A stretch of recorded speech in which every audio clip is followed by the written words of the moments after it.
इय्याका नअबुदु व इय्याका नस्तईन। आज की इस तारीख में मैं सिर्फ इतना बताना चाहती हूँ कि 26वीं आहिनी तरमीम के नतीजे में बनने वाले आहिनी बेंच ने जमहूरियत और आइन को हरा दिया है और आइनी बेंच जीत गया। जो 9 फरवरी को 8 फरवरी के इलेक्शन के बाद 9 फरवरी को फॉर्म 47 से डाका डाला गया, वो टू बी कंटिन्यू हो गया है।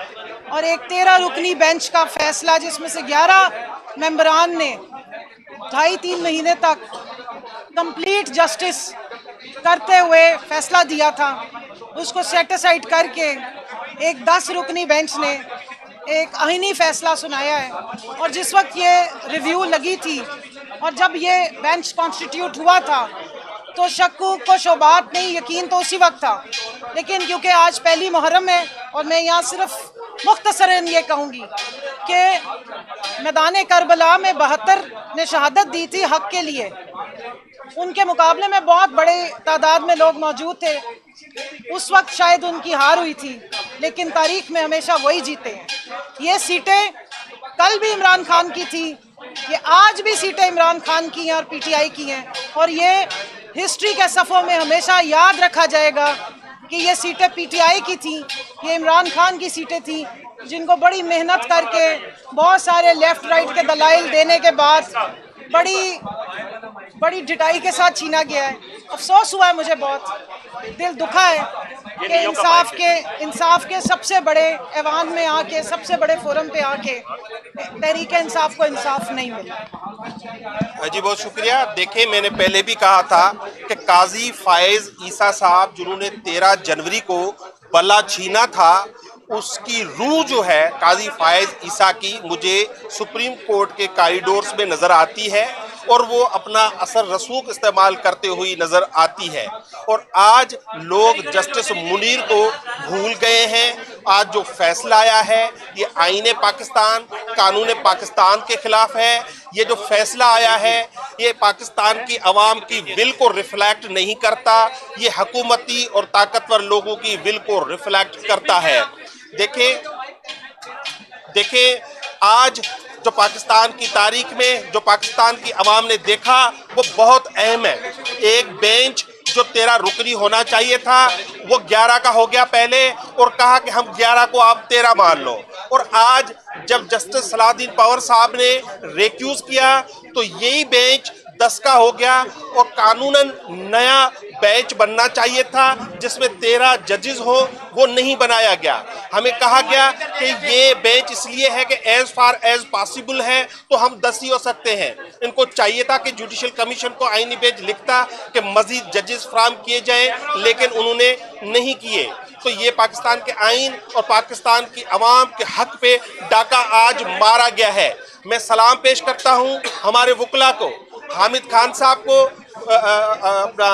सलमान अकरम राजा साहब को, फैसल सिद्दीकी साहब और दीगर का मैं शुक्रिया अदा करना चाहता हूं कि उन्होंने इस कोर्ट में खड़े होकर इनको बेनकाब किया। और हामिद खान ने 1 घंटा सिर्फ दलाइल दिए, उससे पूरा निज़ाम नंगा हो गया। जो आपने देखा कि अंदर के चोर बाहर निकले और बहुत सारी उन्होंने बातें की जो पूरे पाकिस्तान ने सुनी है। पाकिस्तान की तारीख में पहली बार जो सुप्रीम कोर्ट कस्टोडियन होता है कि एक्सप्रेशन ऑफ विल का, कि उनको हर किसी को इज़हार राय की आज़ादी होगी। आज उस सुप्रीम कोर्ट से हामिद खान के दलाइल को म्यूट किया गया, उनको बात करने से रोका गया। उनकी सोच आवाम तक फिर भाई लाइव करने का फैसला जो लिया गया था उसका सबब क्या था अगर आपको म्यूट करना था।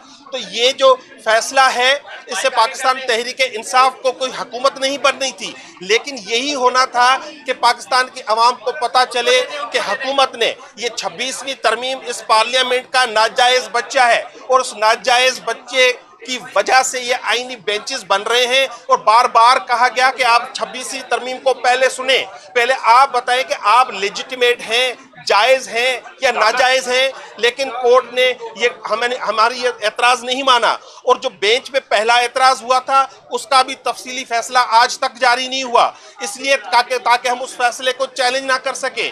आज भी जब बेंच को चैलेंज किया गया तो उसका फैसला भी नहीं आ सका। बड़ी खुशी की बात थी, हमारे जब वकला आर्गुमेंट्स दे रहे थे तो ऐसे उनको ट्रीट किया जा रहा था कि किसी दुश्मन मुल्क से आए हुए हो, और जब हमारे खिलाफ वकला आए और उन्होंने दलील दिए तो बड़ा मुस्कुरा के वेलकम किया गया। ये पाकिस्तान की तारीख में ये एक जो काला सया बाब ऐड हुआ है, ये पाकिस्तान की अवाम से ज्यादती हुई है, ये पाकिस्तान की कौम से ज्यादती हुई है, इसे पाकिस्तान कौम की सफर करेगी। और याद रखें एक बात कि आप इमरान खान को माइनस करना चाहते हो, इमरान खान पाकिस्तान है और पाकिस्तान माइनस नहीं होगा। इमरान खान माइनस नहीं होगा, इमरान खान भी होगा और इंशाल्लाह हम भी होंगे और पाकिस्तान की आवाम भी होगी। और ये जो मुंह छुपा के चल रहे हैं इनको आइंदा भी मुंह छुपा के चलना पड़ेगा। जी कोई नहीं, उन्होंने अपना केस पेश किया, जबरदस्त उन्होंने अपना केस पेश किया है और पाकिस्तान पूरे ने देखा है, कोई ऐसा पॉइंट नहीं बचा जो उन्होंने रिप्लाई नहीं किया हो। जजेस सेटिस्फाइड नजर आए, लेकिन जज साहब थे जिनको जल्दी थी कि इसको फौरी निपटाया जाए। आज ये मैं कह रहा हूं बेंच टूट चुका था, लेकिन उसके बावजूद एक माइनॉरिटी बेंच जोड़कर 10 जजेस पर और फौरी तौर पर आज ये फैसला सुनाया गया।